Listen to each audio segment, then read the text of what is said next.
तीन बहुओं की एक रसोई पार्ट 2। अब तक आपने देखा कि सरोज जी ने अपनी बहुओं विनीता, रेनू और कोमल के खाना बनाने का समय तो बांट दिया था, लेकिन फिर भी वो तीनों बहुओं के बीच की लड़ाई को शांत नहीं कर पा रही थी। आइए जानते हैं कि अब सरोज जी क्या कदम उठाने वाली है। मेरी तीनों बहुओं में लड़ाई ना हो इसलिए मैंने इनको अलग अलग समय पर खाना बनाने के लिए कहा था, लेकिन अभी भी इनकी लड़ाई बंद ही नहीं हो रही। सरोज ये सोच ही रही थी कि अचानक उसके पास विनीता आई। माँ जी देखिए ना, रेनू और कोमल मुझे खाना बनाने नहीं दे रही हैं। क्यों, ऐसा क्या हो गया जो वो तुम्हें खाना बनाने से रोक रही है? वो बोल रही हैं कि तुम लौकी की सब्जी नहीं बना सकती। दोनों नागिन बनकर रसोई के बाहर बैठ गई हैं, मुझे अंदर ही नहीं जाने दे रही। विनीता की बात सुनकर रेनू और कोमल भी वहां आ जाती है। दीदी क्या कहा आपने? हम दोनों नागिन हैं। उप्स, सॉरी, मैंने तुम दोनों को नागिन बोला। बेचारी नागिन सुनेगी तो बुरा मान जाएगी ना। दीदी, नागिन तो आप हो, आपके अंदर हम दोनों के लिए कितना जहर भरा हुआ है। ठीक कह रही हो कोमल तुम, तभी तो अपना सारा जहर हमारे ऊपर उगल देती हो। देखो देखो माँ जी, ये किस तरह से मुझसे लड़ रही है।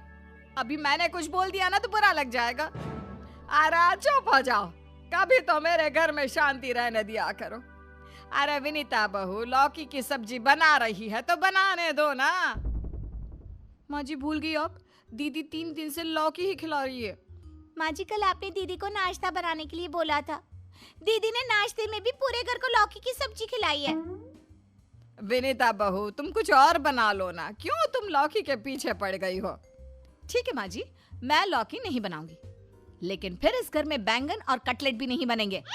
क्यों क्यों कटलेट नहीं बनेगा? सब लोग बहुत शौक से खाते हैं ना।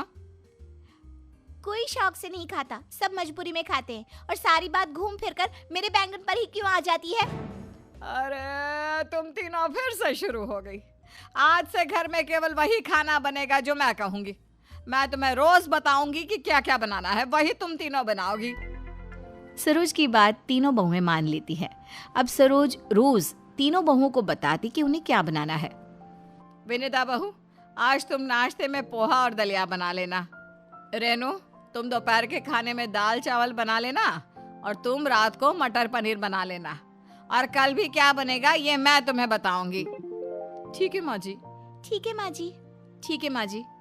इसी तरह से कई दिन बीत जाते हैं और तीनों बहुएं अपनी सास की बात मानकर परेशान हो जाती हैं। माँ जी तो पूरी हिटलर बन गई हैं। खाना बनाने के लिए हमें माँ जी के ऑर्डर मानने पड़ते हैं। परेशान हो गई हूँ मैं तो। विनीता दीदी और कोमल ने लड़ लड़ कर माँ जी को ही अपने पीछे लगा लिया। न जाने माँ हमें कब तक इस तरह से आदेश देती रहेंगी, अपनी मर्जी से खाना भी नहीं बना सकते। तीनों बहुएं इस बात से परेशान रहती। अब तीनों बहुओं ने अपने पसंद का खाना बनाने के लिए एक नया रास्ता निकाल लिया। अब सास बहू को जो भी खाना बनाने के लिए देती तो बहू वो खाना बना तो देती, लेकिन साथ ही वो अपनी मर्जी का भी खाना बनाती। एक दिन तीनों बहुएं बैठकर खाना खा रही थी कि तभी कोमल बोलती है, रेनू दीदी आपने गोभी क्यों बनाई? माँ जी ने तो आपको दाल बनाने के लिए कहा था ना। कोमल, मैंने दाल ही बनाई है। गोभी आलू तो मैंने अपने लिए बनाया है, मुझे ये दाल पसंद नहीं है। अच्छा, तो अब तुम्हें दाल पसंद नहीं तो हमारे लिए भी सब्जी बना लेती ना। जब तुम दाल नहीं खा सकती तो हमें क्यों दाल खिला रही हो? विनीता दीदी, आप हमेशा लड़ती क्यों रहती हो? आपको सब्जी खानी है तो खा लो, मैं कौन सा आपके हाथ से छीन लूंगी। अब अगली बार विनीता ने भी यही किया। तभी रेनू ने उसे ताना मारते हुए कहा, दीदी कल मैंने गोभी आलू बनाया था तो आपने मुझे कितनी बातें सुनाई थी। अब माँ जी ने आपको शिमला मिर्च बनाने के लिए बोला था तो आपने घी के कोफ्ते बना लिए। अरे तो तुम्हें क्यों परेशानी हो रही है जो इतना बोल रही हो? मैं कहाँ बोल रही हूँ दीदी, सबसे ज्यादा तो आप ही बोलती हो। रेनू, विनीता चुपचाप खाना खाओ। इस तरह से एक दूसरे से बहस करोगी तो कल से दोनों का किचन में जाना ही बंद करवा दूंगी। सास की बात सुनकर दोनों बहुएं चुपचाप खाना बनाने में लग जाती है। अब दोनों बहुओं की हरकतें देखकर कोमल भी कहाँ पीछे रहने वाली थी। अरे कोमल, माँ ने तो तुमसे पालक बनाने के लिए बोला था ना, तुमने भिंडी बना ली। विनीता दीदी, कोमल ने पालक की सब्जी भी बनाई है। हाँ दीदी, मैंने 2-2 सब्जी बनाई है। जब आप दोनों अपनी पसंद की सब्जियां बना सकती हो तो मैं क्यों नहीं बना सकती? अरे कोमल, तुम 2 क्या 4 सब्जी बनाओ ना, हम कुछ कह रहे हैं क्या? मुझे कुछ कहने की जरूरत भी नहीं है, मैं किसी की नहीं सुनने वाली। कोमल, हम बस इतना कहना चाहते हैं कि तुम खाना कम बनाया करो। तुम इतना ज्यादा खाना बना लेती हो कि फेंकना पड़ता है। आप दोनों मुझे मत समझाओ मुझे क्या करना चाहिए क्या नहीं, बस अपने काम पर ध्यान दो। अरे, एक तो तुमने 2-2 सब्जी बना ली और ऊपर से तुम हमसे लड़ रही हो। मैं लड़ रही हूँ या आप दोनों लड़ रही हो मुझसे? मैंने 2 सब्जी बना ली है तो आप दोनों फांसी लगा दोगे क्या मुझे?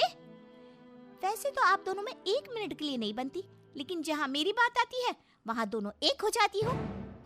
तीनों बहुओं की लड़ाई की आवाज सुनकर सरोज बाहर आती है और तीनों को चुप कराती है। एक दिन सरोज तीनों बहुओं को बुलाकर कहती है, तुम तीनों घर में जो 56 तरह के पकवान बनाती हो ना, इसे बनाना अब बंद करना होगा। क्यों माँ, क्या हुआ? तुम्हें पता है इस महीने का बजट बिगड़ गया है। आज से मैं जो खाना बोलूंगी वही खाना बनेगा इस घर में, एक भी चीज एक्स्ट्रा नहीं बनेगी। माँ जी, ये सब ना इन दोनों की वजह से हुआ है। ये दोनों एक ही टाइम में इतना सारा खाना बना लेती है कि पूछो मत। ओहो, तुम तो बड़ी दूध की धुली हुई हो ना। तुम तीनों को कुछ भी समझाओ तब भी तुम आपस में भिड़ ही जाती हो। अब ध्यान से मेरी बात सुनो, मैं 3 दिन के लिए अपनी बहन के घर जा रही हूँ, उसकी तबीयत खराब है। हाँ ठीक है माँ जी, आप आराम से जाइए, मैं घर और रसोई दोनों संभाल लूंगी। जी नहीं, तुम तीनों को अपने आप को संभालना है और वही मेरे लिए काफी है।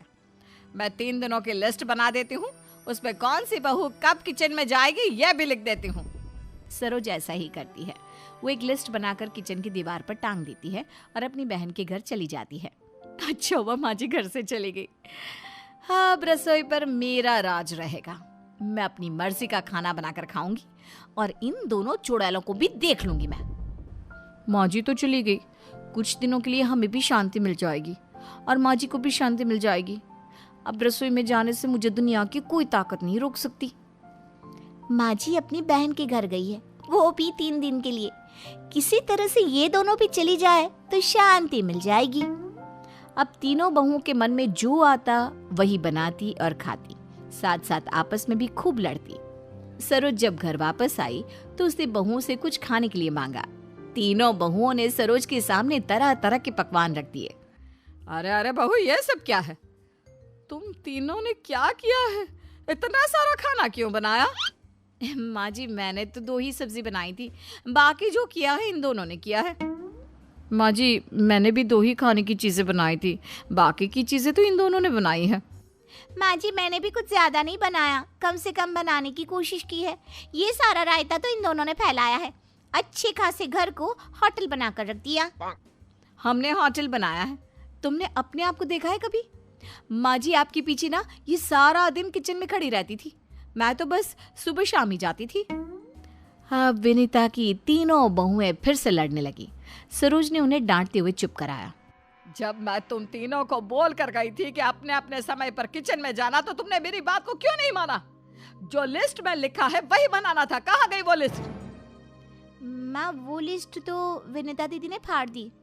नहीं नहीं माँ, रेणु ने फाड़ी है। माँ, इन दोनों ने बुलाया था मुझे ऐसा करने के लिए। सरोज की तीनों बहुओं में फिर से झगड़ा शुरू हो गया। मैं तो इनको समझा समझा के हार गई। इन तीनों बहुओं की रसोई की लड़ाई शांत करने की कोशिश करते करते समझ में नहीं आ रहा अब क्या करूं मैं। अगर आपके पास इसका कोई समाधान हो तो कृपया मुझे बताइए, क्या करूं मैं?